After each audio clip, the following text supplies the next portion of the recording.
In the vastness of the universe of ideas, philosophical questions are like twinkling stars that illuminate the darkness of the unknown.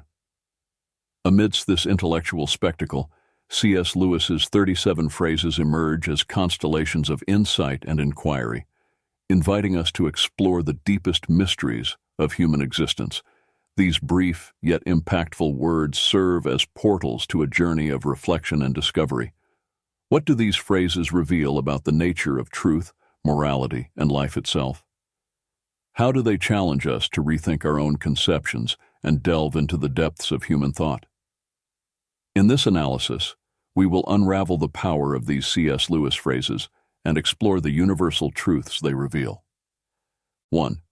Everything changes, nothing ever stays the same.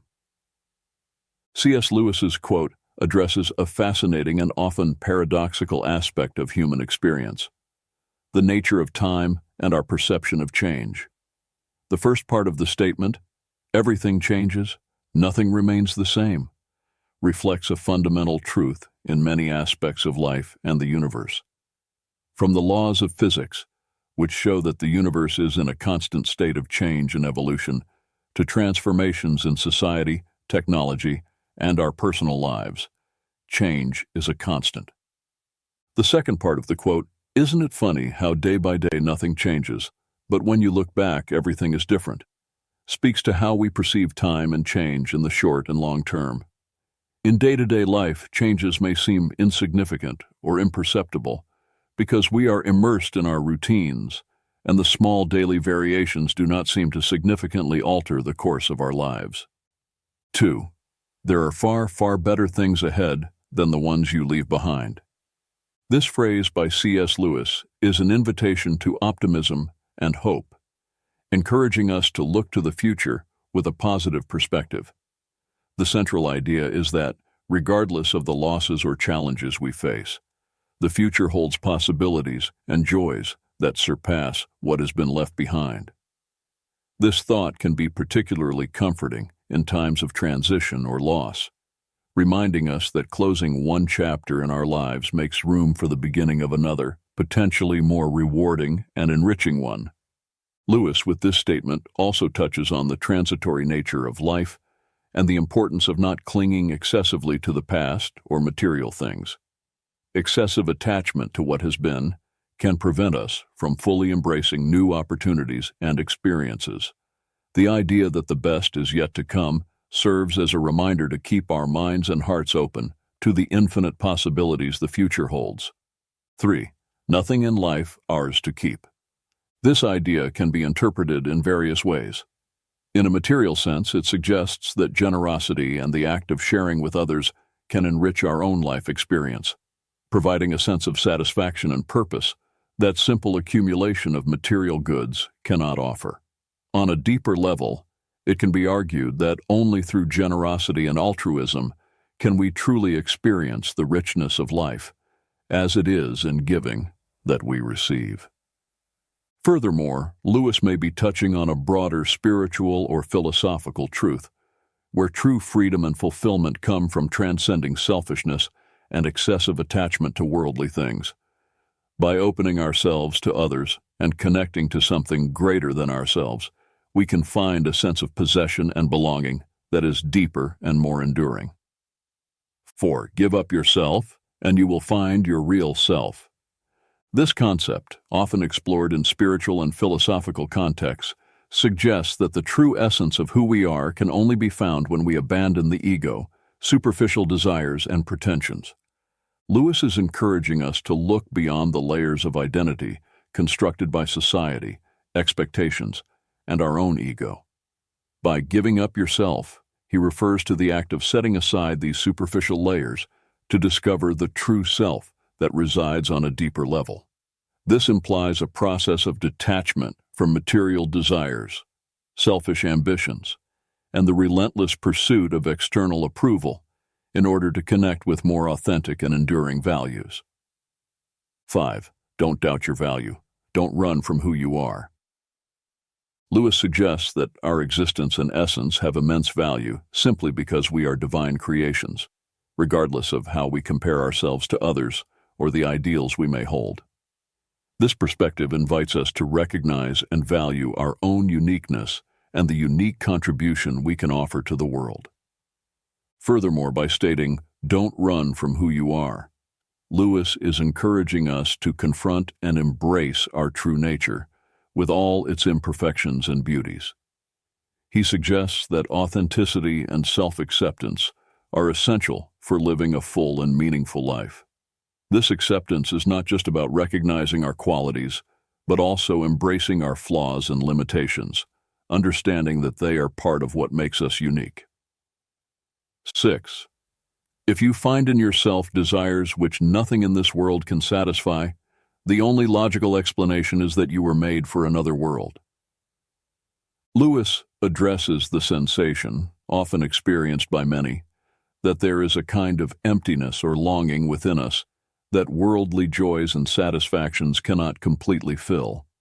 This perception can lead to the conclusion that such insatiable desires point to a reality or existence beyond what is known and experienced in this physical world. The idea that we were made for another world suggests that human existence has a purpose and a meaning that extend beyond everyday life and earthly experiences. This view is rooted in many spiritual and religious traditions, which see life on earth as a journey or preparation for a higher or spiritual reality. 7. You don't have a soul. You are a soul. You have a body. Lewis is challenging the common perception that often prioritizes the physical and material, redefining human identity in a way that places the soul, or the spiritual essence, at the center. By stating that you are a soul, Lewis highlights the primacy and eternal importance of the soul compared to the physical body, which is temporary and transient. This view echoes many religious and philosophical traditions that see the body as a temporary vessel for the soul, which is the true essence of being. The idea that each of you will still be alive after the dissolution of the physical universe speaks to the belief in the continuity of the soul's existence beyond physical death. Lewis suggests that the true essence of who we are transcends the limitations of time and physical space, pointing to a spiritual reality that is eternal and unchanging. 8. Don't shine so others can see you. Shine so that, through you, others can see God. This idea is deeply rooted in the Christian notion of testimony, where an individual's life is seen as a mirror or a beacon that reflects God's light to the world. Instead of seeking personal glory, Lewis suggests that we should aspire to live in such a way that our actions, words, and even our presence allow others to glimpse divinity, goodness, and truth that transcend our individual existence. This perspective shifts the focus from the self to the other, and ultimately to the divine, promoting a way of living that is marked by generosity, service, and authenticity. By shining not for our own enhancement, but to illuminate the path to God, we are called to an existence that values humility and altruism, recognizing that our greatest contribution may be to facilitate others in finding their own connection to the sacred. 9. Hardships often prepare ordinary people for an extraordinary destiny. Lewis suggests that challenges and adversities are not mere meaningless obstacles, but rather instruments of growth and preparation. Difficulties have the potential to transform us, shaping our character and refining our virtues in ways that prosperity and ease simply cannot. This process of growth through adversity is often what prepares us to take on larger roles and responsibilities, leading us to destinies that far surpass our initial circumstances. By mentioning that God allows these experiences of low points, Lewis is touching on the notion that there is a divine order and purpose behind life's events, even those that seem negative at first glance. The lessons learned through adversity are seen as essential to our spiritual and personal development, teaching us perseverance, compassion, humility, and dependence on a force greater than ourselves. The idea that God does not make anyone wait unless it is good for him to wait reflects a view that God's timing is perfect, even if we do not immediately understand it. Patience and waiting are seen not as emptiness or meaningless inactivity, but as an opportunity for internal growth and preparation for what is to come. Thus, Lewis encourages us to face difficulties and periods of waiting not as abandonments, but as integral parts of a larger plan that leads us to an extraordinary destiny. 10. Experience is the most brutal of teachers. By referring to experience as the most brutal of teachers, Lewis is underscoring the often harsh and unforgiving nature of real life as a vehicle for learning.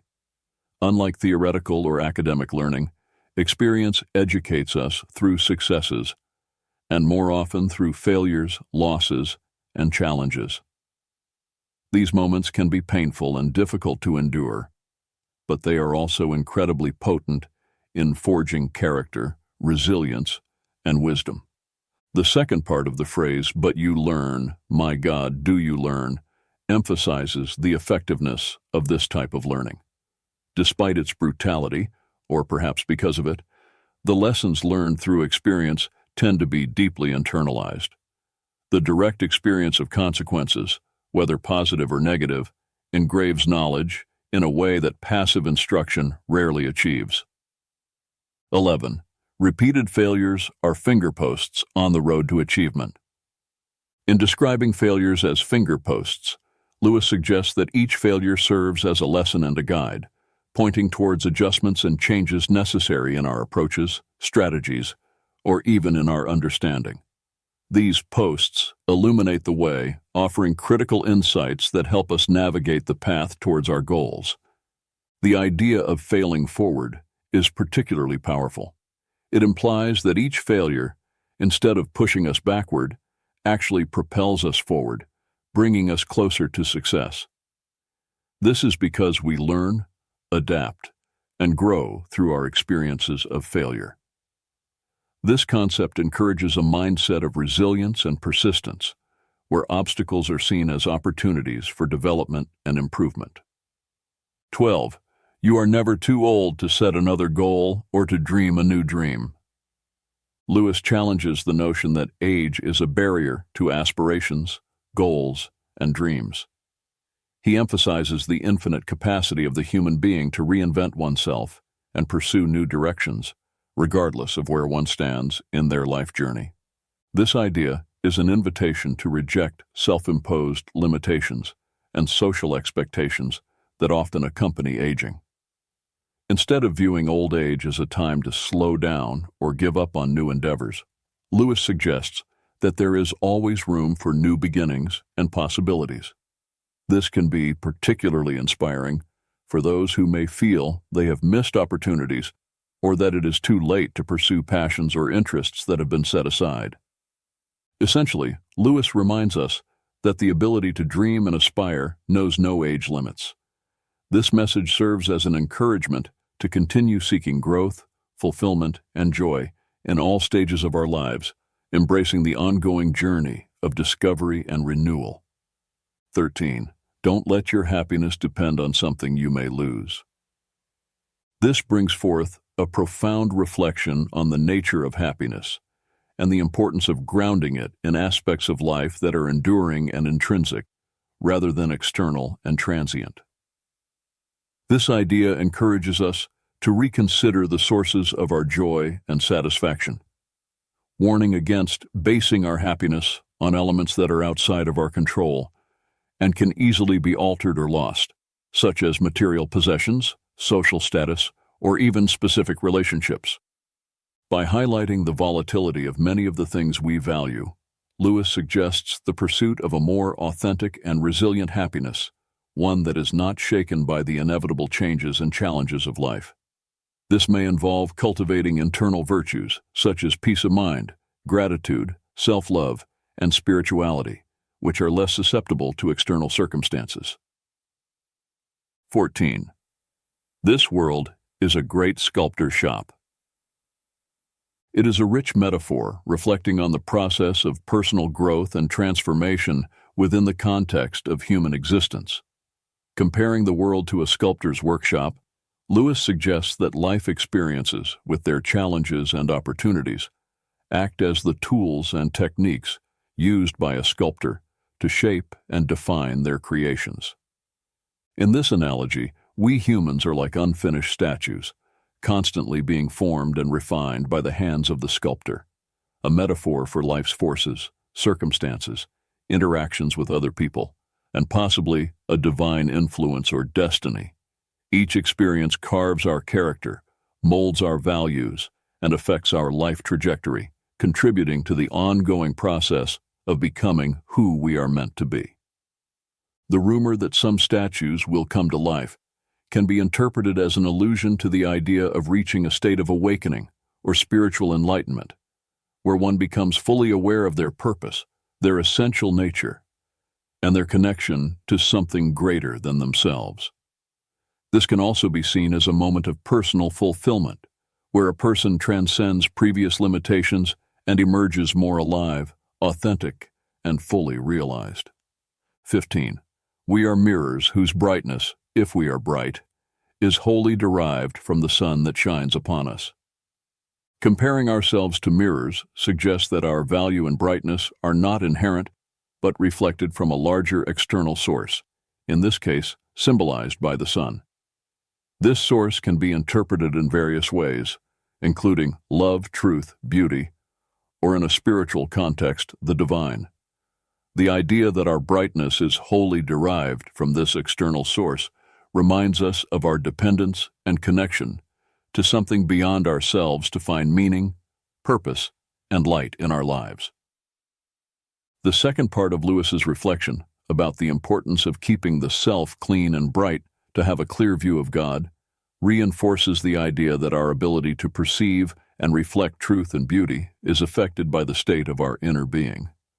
Just as the view of the moon can be obscured by a dirty telescope, our perception of the divine or the deeper meaning of life can be clouded by our faults, biases, or spiritual neglect. 16. There are two kinds of people, those who say to God, "Thy will be done," and those to whom God says in the end, "Thy will be done."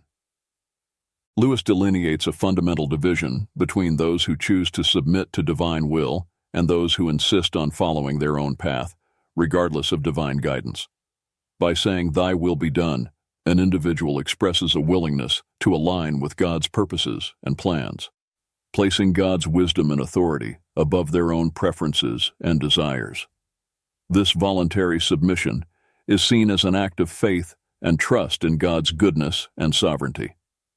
On the other hand, when God says, "Thy will be done" to an individual, Lewis suggests that God grants that person the freedom to choose their own path, even if that path leads to separation from God.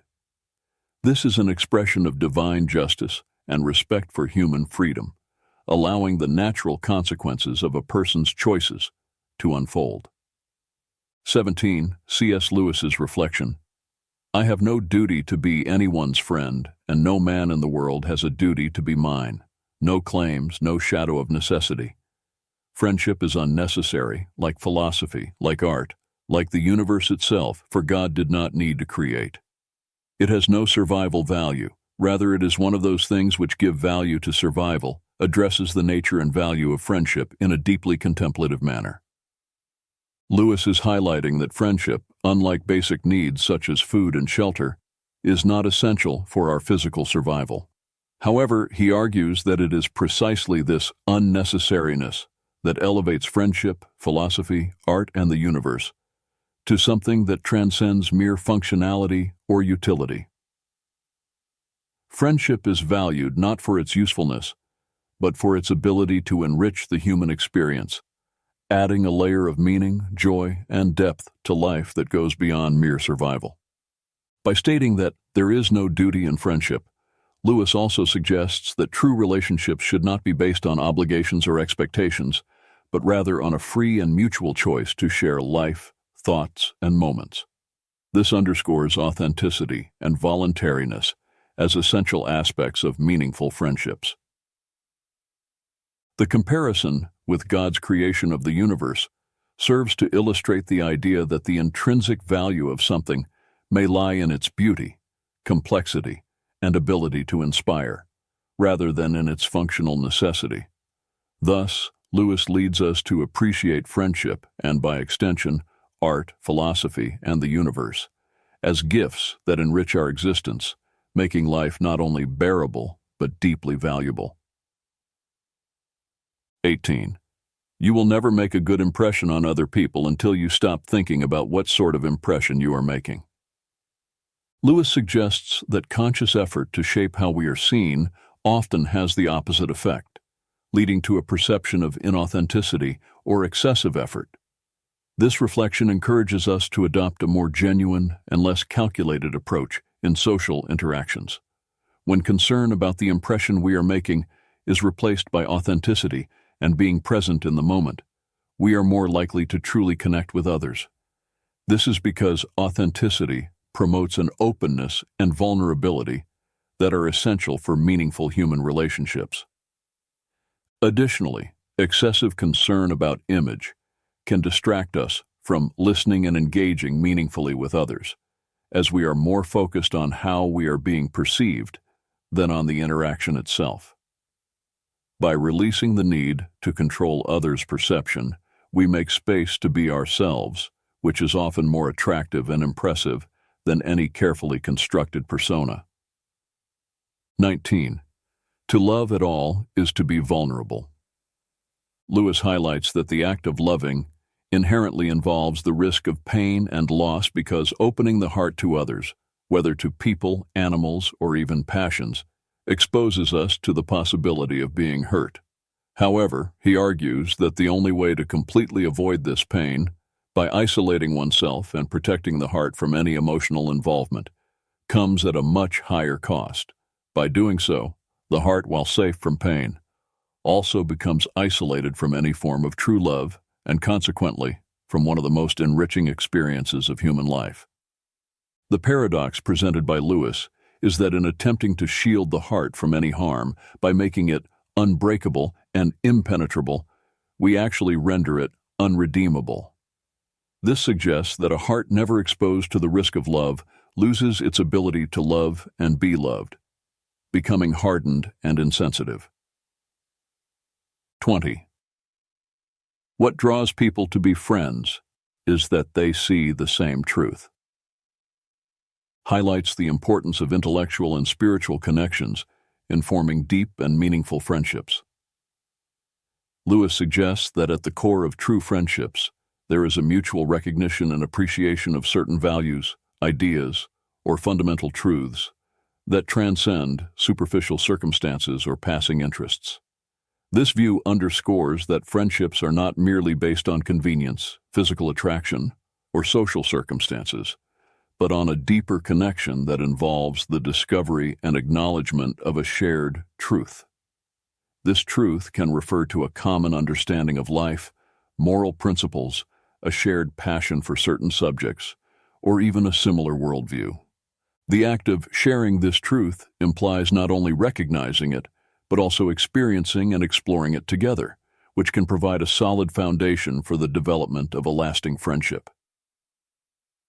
Friendships rooted in this kind of mutual understanding tend to be more resilient and enriching, as they are based on the mutual appreciation of aspects of being that are considered significant and valuable.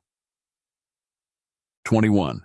Love is a steady wish for the loved person's ultimate good. Lewis redefines love beyond the common notion of intense emotion or physical attraction. He presents love as an active and deliberate commitment to the well-being and happiness of the other person, regardless of circumstances or one's own emotions. This conception of love as a steady wish emphasizes the volitional and intentional nature of true love. It is not seen as something passive or merely sentimental, but as a continuous choice to prioritize the good of the loved one. This implies a commitment to actions and decisions that promote the well-being and fulfillment of that person, even if it requires sacrifice or selflessness. By qualifying the supreme good so far as it can be attained, Lewis also acknowledges the reality of human limitations in life circumstances. He suggests that while love aspires to the ideal of the highest good for the loved one must act within practical possibilities and the limitations of the real world. 22. Do not waste time bothering whether you love your neighbor. Act as if you did, and you will. explores a pragmatic and action-oriented approach to loving one's neighbor, a central idea in many ethical and religious traditions. Lewis suggests that instead of being paralyzed by internal analysis of our feelings or doubt about our ability to love others, we should simply start acting as if we love them. This principle reflects the idea that love can be both an action and a feeling, and that by choosing to act lovingly, regardless of our momentary feelings, we can cultivate genuine feelings of love over time. 23. No man knows how bad he is till he has tried very hard to be good. Addresses the complexity of human nature and the discovery of personal character through the effort to live according to high ethical or moral standards. Lewis suggests that it is in the process of striving to act rightly and do good that we often come face to face with our own failures, limitations, and negative tendencies. This reflection implies that understanding our own imperfections and the ability to recognize our faults are amplified when we put ourselves to the test, seeking to live virtuously. This can be a humbling experience as we discover that goodness and virtue are not as easily achieved as we might have imagined, thus revealing the depth and persistence of our flaws and weaknesses. 24. In God there is no hunger that needs to be filled, only plenteousness that desires to give, reflects a profound theological view on the nature of God and the relationship between the divine and humanity. Lewis suggests that God, being a being of fullness and perfection, has no needs or lacks. Instead, he is an infinite source of generosity and giving. This idea contrasts the conception of God with human nature, which is often driven by needs, desires, and a constant search for satisfaction. Instead, God is portrayed as someone whose essence is fullness, needing nothing from us to complete or improve his being. Therefore, God's desire to relate to humanity and provide for his creations is not motivated by a lack or need, but by an expansive and generous love that seeks to share his own fullness. 25. If a person thinks she is not conceited, she is very conceited indeed. Addresses the paradoxical nature of self-perception, especially regarding pride and vanity. Lewis suggests that excessive self-assurance in one's humility can ironically be a sign of deep pride. The act of considering oneself free from vanity can be in itself a manifestation of vanity, as it implies satisfaction with one's supposed moral superiority or self-control.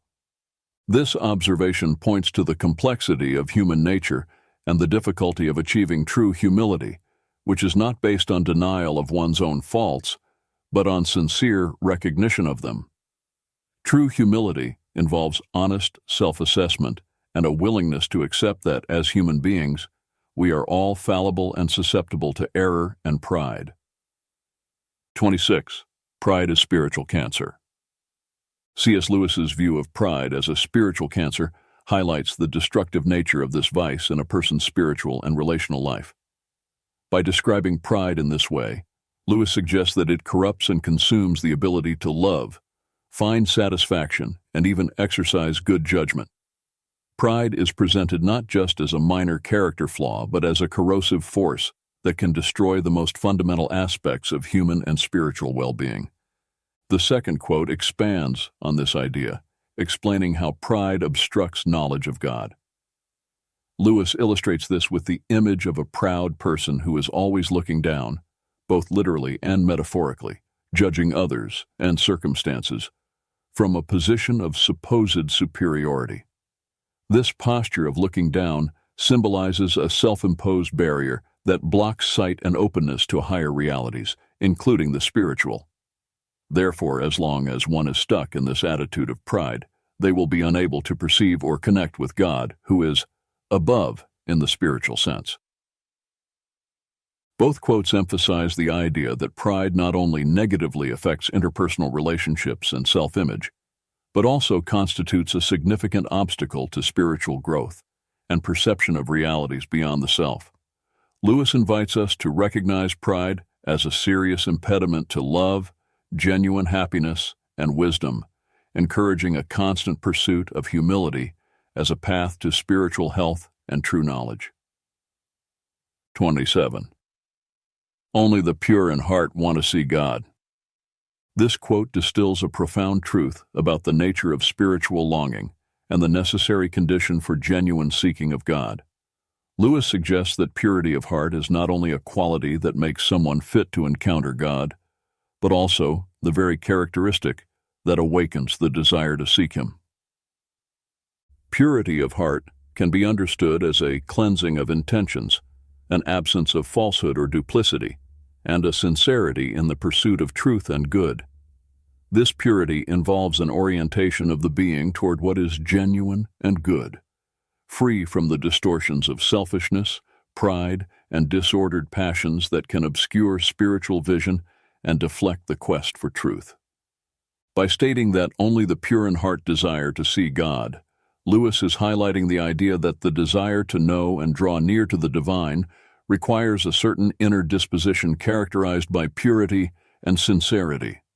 This implies that the spiritual journey toward God begins with an inner work of purification and alignment of the desires of the heart with spiritual values. 28. Human history is the long, terrible story of man trying to find something other than God which will make him happy. C.S. Lewis's statements about human pursuit of happiness outside of God reflect a deep critique of the nature of human aspirations and endeavors throughout history. Lewis suggests that the relentless quest for satisfaction in earthly things, whether wealth, power, pleasure, or status, is futile, as true happiness and peace cannot be found apart from God. God cannot give us a happiness and peace apart from Himself, because it is not there. This assertion highlights the view that any attempt to find lasting contentment outside of a relationship with the divine is doomed to failure, as the true source of peace and joy resides in God. To what will you look for help if you will not look to that which is stronger than yourself? This rhetorical question invites reflection on the need to seek support and guidance in a force greater than our own limited human capacity, suggesting that reliance on purely human resources or solutions is insufficient to address life's fundamental challenges. All that we call human history, money, poverty, ambition, war, prostitution, classes, empires, slavery, is the long, terrible story of man trying to find something other than God which will make him happy. This observation about human history as a series of failed attempts to find satisfaction in earthly substitutes for God underscores the view that many human endeavors and conflicts stem from a misguided search for meaning and contentment. Together, these reflections by Lewis challenge us to reconsider the sources in which we seek happiness and purpose, encouraging a reorientation toward spiritual values and a deeper relationship with the divine as the path to true satisfaction and peace. 29. Forgiving does not mean excusing. This quote distinguishes two fundamental attitudes toward dealing with offenses or mistakes. By stating that forgiveness does not equate to excuse, Lewis highlights the importance of acknowledging the seriousness and reality of an offense without allowing it to perpetuate resentment or hostility. Forgiveness implies a conscious decision to release resentment or the desire for retaliation against someone who has wronged us, even when we recognize that the act committed against us was wrong and unjustifiable. This distinction is crucial because it recognizes the responsibility of the offender without allowing that offense to dominate future relationships or the emotional state of the offended party. In contrast, excusing someone often involves minimizing the offense or justifying the offender's behavior, potentially ignoring the harm caused. Thus, excusing can inadvertently enable or validate harmful behavior. Lewis suggests that forgiveness is a deeper act that requires considerable moral strength.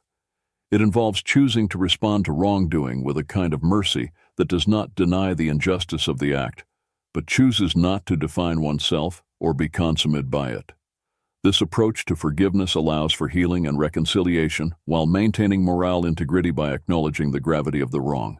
Therefore, a forgiveness, as Lewis conceives it, is an act of grace that transcends mere acceptance of others' faults, promoting the restoration of relationships without denying the reality of the harm caused. 30. Thirst was made for water, inquiry for truth. By C.S. Lewis offers a powerful metaphor that underscores the intrinsic connection between human pursuit of knowledge and the nature of truth. By comparing physical thirst for water with the innate desire to understand truth, Lewis invites us to reflect on the fundamental need we have to seek knowledge and understanding. Just as thirst is a natural condition that drives us to seek water to quench it and ensure our physical survival and well-being, curiosity and the desire to understand are fundamental impulses that lead us to seek truth, to satisfy our need for intellectual and spiritual knowledge and understanding. This comparison emphasizes that just as water is essential for physical life, truth is indispensable for our intellectual and spiritual life. Just as our bodies are designed to seek and consume water to maintain their health and proper functioning, our minds are naturally inclined to question, explore, and seek understanding to grow and thrive intellectually. 31. Faith is the art of holding on to things your reason has once accepted, in spite of your changing moods. This phrase by C.S. Lewis offers a profound understanding of faith that transcends mere emotional or irrational belief. Lewis suggests that true faith involves a continuous commitment to convictions and truths that have been accepted by reason, even when emotions or circumstances may try to sway us. This conception of faith highlights its active and deliberate nature, not as a passive state of acceptance, but as a constant exercise of will and discipline. By defining faith as the art of staying firm, Lewis implies that it requires practice, skill, and conscious effort to sustain beliefs in the face of doubt, fear, or uncertainty that may arise with fluctuations in our emotional states or changes in life circumstances. By emphasizing that faith is based on things reason once accepted, Lewis is also rejecting the notion that faith and reason are mutually exclusive. Instead, he proposes that authentic faith has its roots in rational and conscious understanding, and that maintaining this faith requires a continuous and deliberate return to these rational principles, especially when challenged by ever-changing moods. 32. We meet no ordinary people in our lives. This statement by C.S. Lewis offers a deeply human perspective on the nature of interpersonal interactions and the uniqueness of each individual. Lewis suggests that every human encounter, no matter how brief or trivial it may seem, is an opportunity to connect with someone extraordinary, whose life, experiences, and perspectives are unique and valuable. This assertion challenges the notion that some people are common or ordinary, highlighting that all individuals have a story, an inner complexity, and a unique potential that make them worthy of attention and respect. Even those who may seem to play mundane roles in our lives can have unexplored depths and inner riches that deserve to be recognized and valued. 33. Everyone thinks forgiveness is a lovely idea until he has something to forgive. This quote addresses the challenging nature of forgiveness and how our perspective on it can change when we find ourselves in the position of needing to forgive someone for a transgression or injustice. Initially, many people may agree that forgiveness is a noble and desirable virtue, recognizing its moral value and the emotional benefits it can bring to both the aggressor and the offended party. However, when confronted with the reality of a situation where they have been hurt or harmed by someone else, the act of forgiveness can become much more difficult than they imagined. This quote highlights the human tendency to idealize forgiveness when we are not directly involved in situations of conflict or hurt. However, when we are faced with the real need to forgive someone who has hurt us, we may discover that forgiveness is a complex and painful process that challenges our emotions, self-image, and values. 34. Integrity is doing the right thing, even when no one is watching. This quote highlights the importance of acting in accordance with our values and principles, regardless of the presence of supervision or the potential for reward or punishment. By defining integrity as doing the right thing, Lewis suggests that true integrity goes beyond simply following rules or social norms. It is a matter of moral and ethical principles. This implies making choices based on what is morally correct, even if it is easier or more advantageous to act otherwise. The part of the phrase that emphasizes that this should be done even when no one is watching underscores the importance of authenticity and consistency in our actions.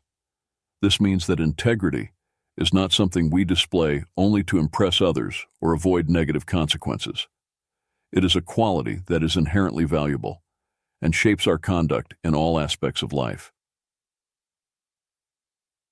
35. Children are not a distraction from more important work. They are the most important work. This quote emphasizes the priority and significance of caring for and raising children in a person's life. In doing so, Lewis highlights the responsibility and privilege that parents have to shape and influence the development and future of their children.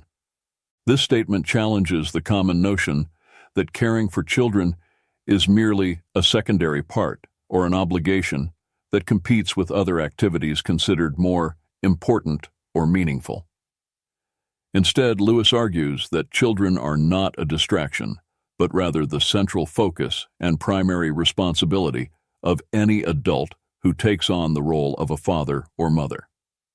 By recognizing children as the most important work, Lewis underscores the profound influence that parents have on the lives and development of their children. He suggests that parental care extends beyond simply providing material needs. It involves nurturing, educating, guiding, and loving children, preparing them to face life's challenges and become responsible and compassionate adults. 36. A children's story that can only be enjoyed by children is not a good children's story. Lewis argues that a story intended for children should be able to captivate and enchant not only the child audience, but also adults, regardless of their age. This statement suggests that the best children's stories transcend age limitations and have a universal appeal that resonates with readers of all ages. They should contain elements such as imagination, adventure, wisdom, and emotion, which can be appreciated and valued by people of all ages, from the youngest children to the oldest adults. By emphasizing that a good children's story should be able to attract a broader audience, Lewis acknowledges the importance of the power of narrative to educate, inspire, and entertain people of all ages. He suggests that, even as we grow and mature, we never lose our love for the magic of enchanting stories, and that we should continue to seek out that magic throughout our lives. 37.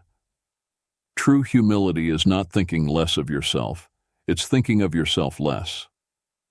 By stating that true humility is not thinking less of yourself, Lewis highlights that self-esteem and recognizing one's own worth are not incompatible with humility.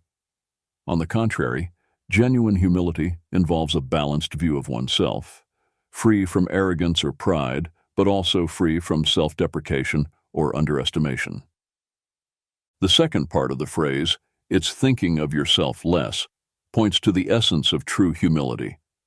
It suggests that genuine humility is characterized by a shift of focus from the ego and one's own needs to the needs and interests of others. This implies a spirit of service, compassion, and consideration for others, where the self is not at the center of attention, but rather concern for the well-being and happiness of others.